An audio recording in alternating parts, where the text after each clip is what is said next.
Hi friends, welcome to the Pratyusha simple recipes. ఈరోజు మీకోసం జామకాయ జ్యూస్ ఎలా చేయాలో చూపిస్తానండి.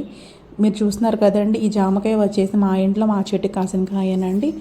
రెడ్ కాయలండి, ఇవి చాలా టేస్ట్గా ఉంటాయి. వీడియోలో చూపిస్తున్నట్టు ఇలా జామకాయని టాప్ వరకు కట్ చేసుకొని ఈ కాయను ఒక బౌల్లో చేసుకోవాలండి.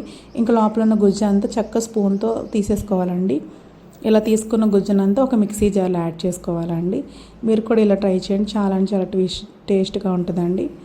చూసారు కదండి, ఇలా మిక్సీ జార్లో యాడ్ చేసుకున్న తర్వాత కొంచెం పాలు కూడా యాడ్ చేసుకొని 2 స్పూన్లు పంచదార కూడా యాడ్ చేసుకొని మొత్తం అంతా మిక్సీ పట్టేసుకొని ఇంకా స్ట్రైన్ చేసేసుకోవాలండి.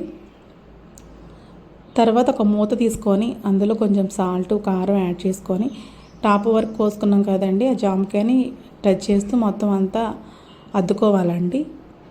జ్యూస్ అనేది జామకాయలో స్ట్రైన్ చేసుకోవాలండి, చాలా టేస్ట్గా ఉంటుంది.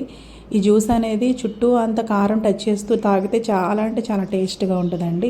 మీరు కూడా ఒకసారి ట్రై చేయండి, చాలా బాగుంటుందండి, చాలా యమ్మీగా ఉంటుంది. నా వీడియో నచ్చితే లైక్ చేయండి, షేర్ చేయండి, సబ్స్క్రైబ్ చేసుకోండి. అంతే సింపుల్. బాయ్.